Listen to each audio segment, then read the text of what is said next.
Okay, omulabi wa Next Edition TV webali kubanga otulaba yonna joli joso bango gera maso no bango tegeda gatonyura vumbe oli wa kitalonga bolowooza kyokka nange eno gyendi ndowooza ndi wa kitalonga bwe ndowooza nabwe gutyo buli muntu atwale ndowooza ye wamma oli wa kitalonga bolowooza nange ndi wa kitalonga bwe ndowooza natera ndi n'omukulu official MC okuva mu kabira mu Fangoni Forest Embede akatunga seto mwana tata w'abaana asayise okulaba oyo kiri kitya meyo ndi fit ng'olabika bulungi kintu anti olaba Shavix n'akaboobo bwetyo bwe nnolabika boy kuba buli kye nabala kyendimu kyewabala kyendimu kyolimu owunya bulungi mazima geetaaga webale kusiima boy bakuba munne si bwe wali bwetyo bwe twali ffenna wandeka nnyo asana yo gye nakulekawo gyokya wandeka nnyo olimba esimu gy'okwata kasi yenkwata taata wawe kikyogezaako yisaawo taata ize ekwase gye wandekako si gye naliikwata naye nga bitambula bitya kyali bityo boy Fangoni eri etya tuli steady nnyo n'omukulu ali fit okay nkwekanga Shavix nga yaggulirawo omukulu mu kusooka ze nali ndowooza nti oli ku ggaali kye tulina okubeera ku ggaali wakiŋŋambako kati oli ku ggaali ngenda nga mmanyi tuggwe bamu nga ne musajja ye gwe mmanyi akanyama tannakakola akakasa okuba ebikondo kubanga oli efish MC kiri kitya nkubira nno ddala kasoogera ebyekisimu ndeka empisa zivaawa empisa ez'okuyisaamu abantu naddala ng'omukulu omwogeddeko buli awo ngafunamu kirajja kwekuuma taata waaba Shavix okwatagana otya n'ekibanda kibanda tumiitinga last year Lawrence ono mwennyini gwe nakolanga naye ku street okwo nuza nayo kilipu zange ziringa show ya tingisha izo kilipu ze nakolanga eza kibanda natandika zikolawo ku show ya champion ngudo nga zikola mpola bwentyo then we nakolera ezo kilipu mu ebiseera twali tugenda mu the return of champion ngudo kibanda ndoza naziraba cause narabanga ya liking angezimu juka biseera betanafuna blue tick so ngogenda kwa kanti nogikebera nga yeyo nosanyuka kajjukire ekyo kikuzaamu amaanyi okuddayo enkeera okuddamu okukola yo akalala then name keeping bwentyo nga ngenda mbukola so bwali bwakiro nga show ya champion good enkeera yali press conference nali mu studio so nze namba y'omukulu nagirina ngubena batuziza bayi mituzijja ku social media fenga wetumo biro musaka interview ki nena ginange nenga simukubirangako so nga nali mutya atika so kolwe ekiro mbandi awo omukulu nga nkubira essimu kanizoide namba nagirina nali mu studio mu wansi twali tugenda kukola mukulu nga nkubira essimu kati nasooka otya essimu nasooka nenjita okugikukwata enamba nagirina ali enskin yalimu mu ssimu nasooka nenjita ogikwata nga obimanyi nasooka namala edakika neziwera ddala nga nkyafuizinze nno ewe namala nengikwata nga sikikkiriza boy nti yankubidde essimu nogikwata nengikwata kati nayagala onyiga recording mbalage nti omukulu yakoze eki yanayogeddeko naye akasimu ke nali nkwatamu ebyo ebiseera nga onyiga record kayogera akakyo oli nakitegeeza obukyayira obusimu obukyayira kati nga kakyogera nti boy orikodinga mukulu nambuzi oyagala recordinga kimenke bweyakubuuza oyagala recordinga kimenke amuzagala recordinga kimenke gyalina eddoboozi liri diipu eri muzagala recordinga kimenke konza nedda mukama wange kati nga nkankana bina nali nkanka kubanga nali nkankana kuba nesimu nali njikutte bwenti naye nga nkankana nangamba ennaku zino ngaokola nnyo waka waffe oze mukama wange ngezaako taata nangamba enkya jangu ku Fangoni duka emisinde ate kudduka nasooka ttya osooka kufunamu kafiya walowooza baye tebanteeka ku ntandaalo nasooka ttya kati mukutya okujjukira enkeera lwennyini olweyangamba gendayo waliyo press conference ya champion ngudo kasooka nentya ne kati tugemu ebiseera nali nkola mawulire aga field nga nze mu bano abantu abanoonya abayimbi interview biki wano nawali so naye wakanze nali nkoyisanga simu wenakeera ku makya naye nga nefangu naye simanyi weri kuba nafuna wano wa boda netugenda naye twasooka bbula nali simanyiyo paka ebatulagirira nentukawo ku fangoni okuyingira tewankaluizako kuba waliyo abantu bangi ne mannamulire bangi kuyingira omukulu kituufu namulabako netwa bali mu press conference nayogerawo tuba twamaliza okwogera bamujjawo ne bamutwala sasobola mulaba nenkoma wano ku TV ate gujukira nange naye sisobola guminkiriza kuba nalina okudda wano ku TV okola olunaku twali lwakutaano nga tulina okukola dance force ekibaba naku twalina alina okukola nono Lawrence twalina bukiripo twalina okukola kona ku TV so nalina okudda nkole so nenyangwa nenvaayo kati awo kyanzizaamu amaanyi nenga kasita omukulu mulabeko kanyongera okukola kasita wakabadde amulaba kati kolo kakiripu kenaddamu nenkola omukulu nakadiweti nga SMK mwenyine yo vijja langire vinayejeri yajja nangamba kumacha kuba yosebe nali nsula wano ku TV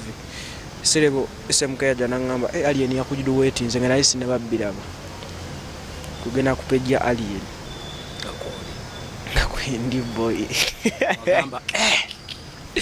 kakiripu ako neogera kakeyaje kalifa kakati kali nasango wa boda nemubuuza amanya go gwani ko yenza Abitex jukira miserebe kibanda ino otalo na Abitex kajjukidde nange nangama yenza Abitex twali nono Lawrence naga yenza Abitex ngo yegwa Abitex kwaba ngamba alien yagwa nangamba wanga gwa bichi tasobola kuwe muganga gwa Abitex nangamba kibanda kamusesa nnyo nakadiweti kadiweti awundoza gwe natandika okukola emirimu gye netugera bwetu mpola mpola sofa life y'okwegatta n'ekimenke okutandika okukwatagana n'ekimenke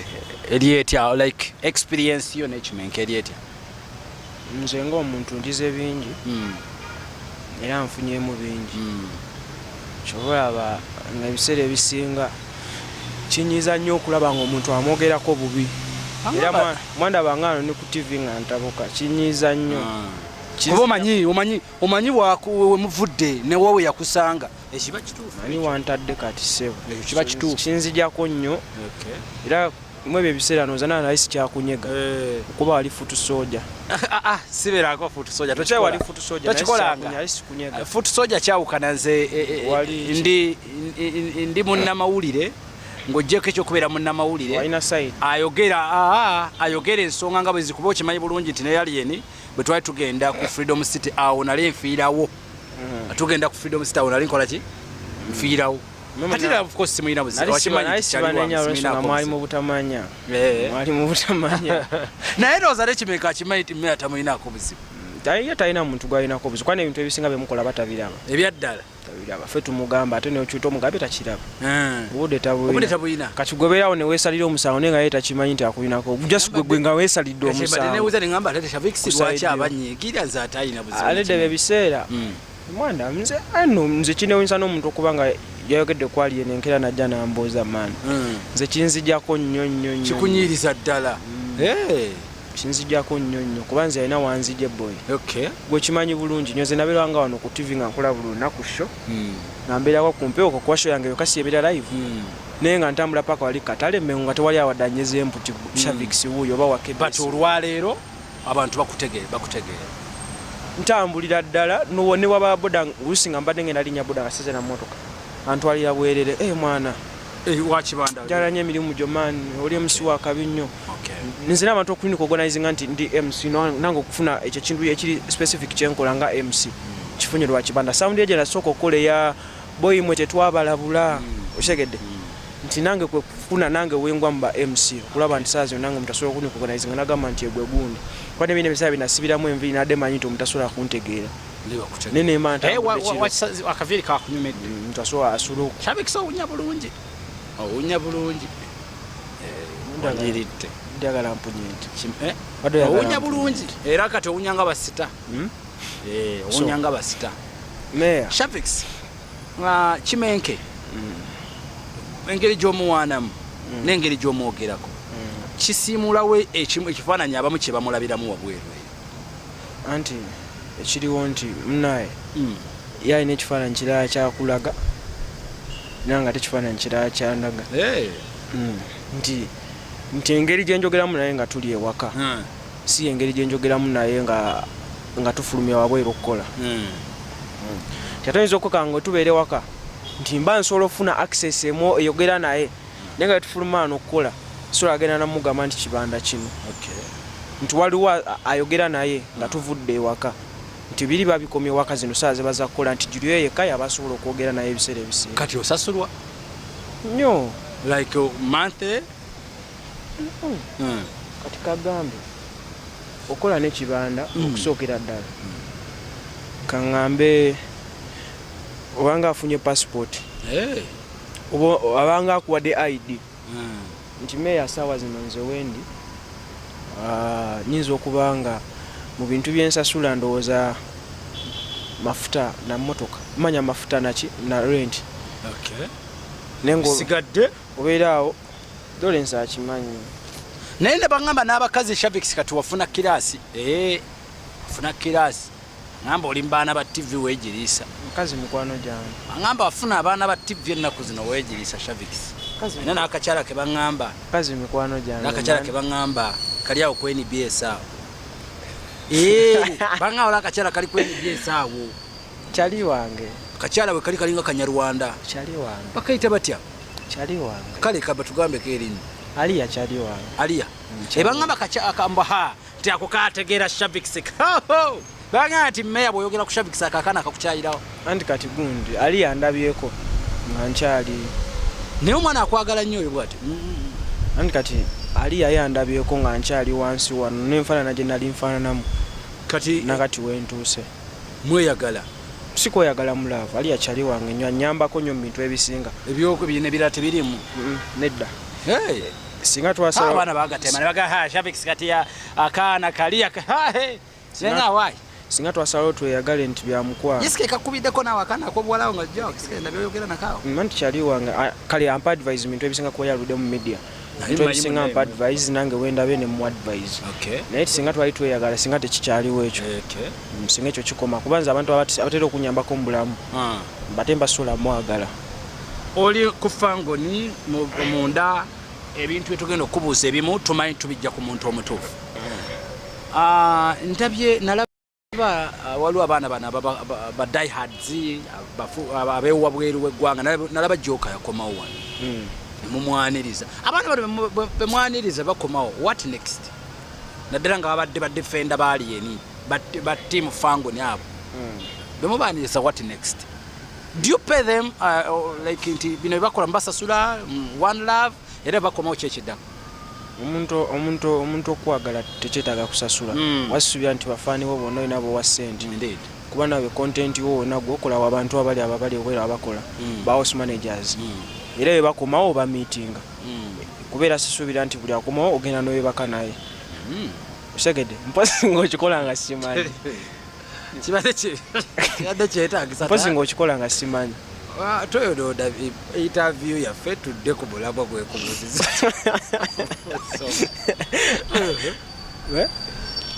nziramu mpozi ng'okikola ate kubebaka ku kyekyuka kyolina okuba omuntu faaniwo osegedde so nti bali bakikola lwa mukwano ate nabo nekibayamba nti omuyimbi gwe baagala azza omukwano ogwo nti abaana omukisa ogumu meetinga nkuba abeera tabamanyi nti mwina abaana bakuba ulira kamese yankuba kyeŋŋamba nti abeera tabamanyi nti gundi wawano nawano naye nti abeerako ku TikTok ng'amanyi nti Joka defender wange era Joka nwanira nti omuntu ojja obube asobola okuteekawo okolaki Joka nange yampisaamu eggaali gwe kasito kyamamu bwoti akuteekawo bo tebalina muzannyo mwali muno mu Uganda yakomawo mwali asobola bo bagololera ddala gwe kasito ojja obubi kyova nti naggambye nkyova nange naggambye mwenyini wombuzi kamese kyeyatukola nange kyova naggambye nti wombuzi eba ekisiru nkukuba wano ku interview itekale nange wenepibabu gwe twesobola okakakasi gwe nkutwalamu suubira Shabix olwaleero tubadde waliwo training ku social media again ku mufangoni champion gudo bikoze bitya mwakimago bayira winalabanga ate nno omwana yali mukwano gwo nnyo ate ndowooza gwate nnyo gudo kyaliwo gudo kyekyatuukawo Gudo sigama nti saa zino yava kufangu just ndowooza ani mukulu we yafunamu obutakkaanya naffe bwe tutamanyi butakkaanya abufuna naffe tetubumanyi kuba n'omukulu yagamba agenda kinoonyereza akalabe naye tetunafuna feedback kuva gyali ekitegeeza bya ddala sisita nti babadde balowooza nti sisita kuba swaba champ ndowooza yajjayo Gudde waka nga Kibanda yali Canada tetwaliwo waneeno so nozo mukulu ani mukulu wa Gudo yafunamu obutakkaanya ani yali aweera champion Gudo by then ngali awo kukabira Kibanda yali amuweerera kati ku ssomero gye yali asomera yavaayo oba waakyaliyo school fees gyali ku ssomero Kibanda yasasula ne moloka ya Gudo gyagenda mu kusomero weeri awo tevangawo we ayine moloka ye nga yemutwala weeri awo are you sure nalabye Katisi nga musanyufu muzibu Gambo why mwana mwamufiriza omukisa gw'okugwa basale kati singa naye ali mu ziri international schools mwana kati sitomwogerako mu mboozi z'abakulu bro kati si mwana muto kyogamba kati sebo legend ate mmwe bemusi uyo aba kyakulabirako kinene kyakulabirako kyaki erimu oli emusime omulabirako ki kati si mulabe legend omulabirako lolo modo w'abantu bangi about mu bintu byonna presentation ye omulabirako ki he's a father mulabirako okubeera taata yes mulabirako okubeera nti manager abamanagizeko ku bayimbi togera mu kyemu kyaba MC kategori yaba MC gwe mulabirako ki by the way MC Katisize mwagala naturally presentation ye ze mwagala as an MC kati ngwa MC omwagalako presentation ye yes intro as in yes yeah lifestyle ye ngejagitambuzamu nga ina microphone kale kirungi I credit him kirungi tugendera awo sate si mwana ya muganda wange ojeko biri tuli eri naye kati wantuddeko ku side eri endala nze kino kyendi kati so nakyo mulabirako wadde kyomwe kyoyinza ku nze kino kyendimu nti ndi MC sina inspiring bro nekirala sina nti wambulirirako nti oba MC wetaaga kino oba mu byenkola nti nakyenkola nti kyefaananiza ekya Katisi nti wemba njogera ngamba paka ku machambu what time smile let's go bicha bila sina pronoun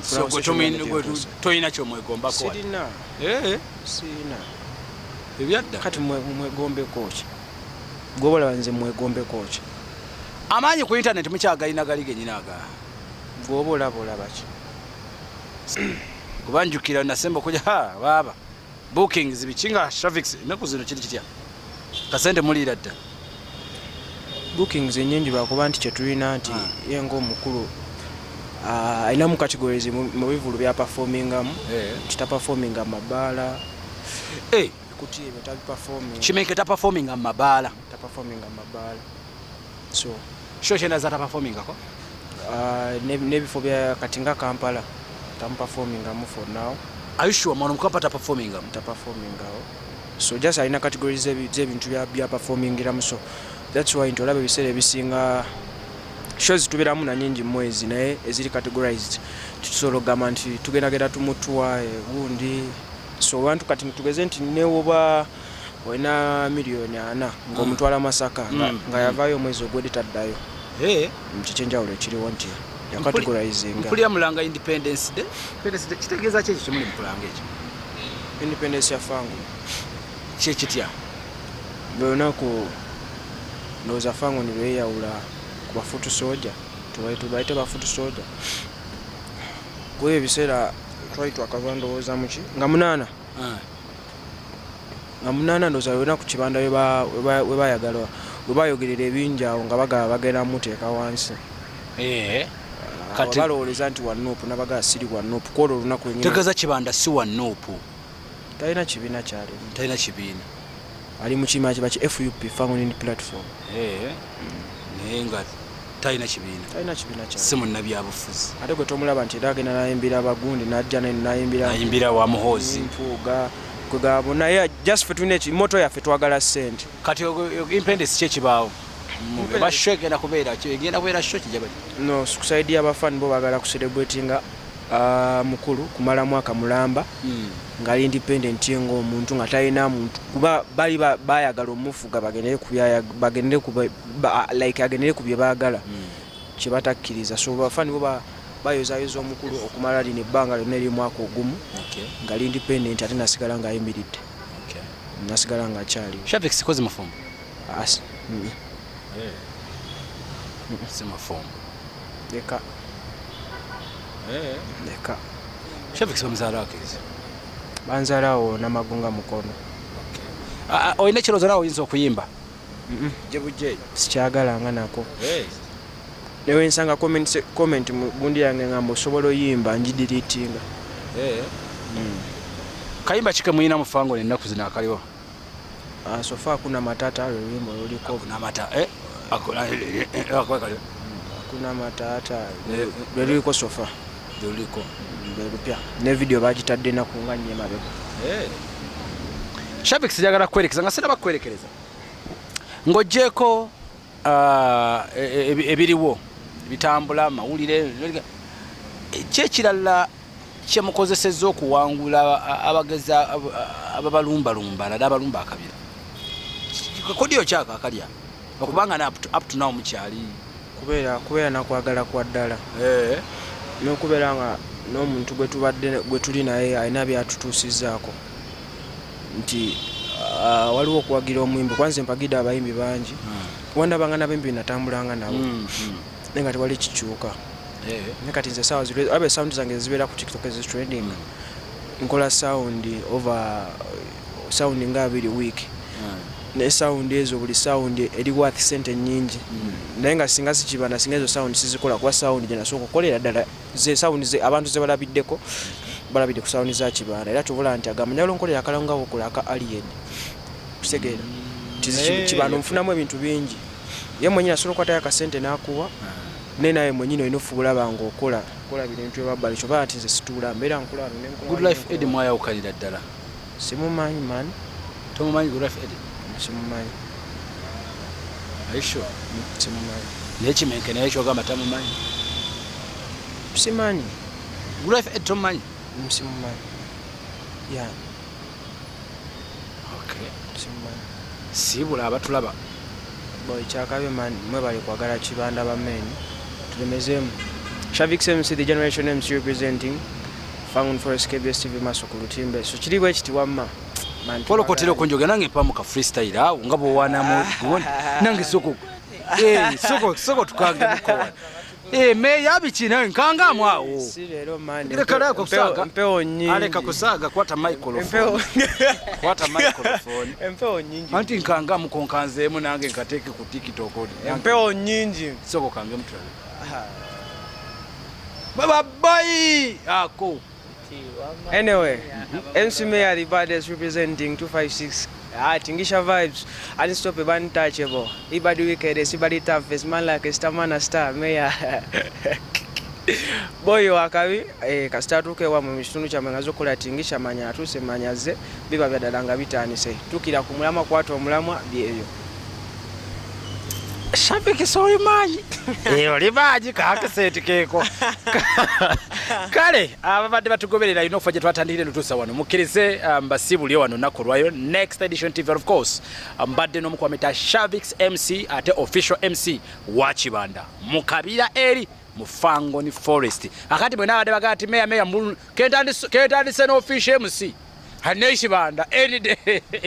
any day anytime from now nechoze ni kai na akayimba kalungi nakawulide kalungi ka mukwano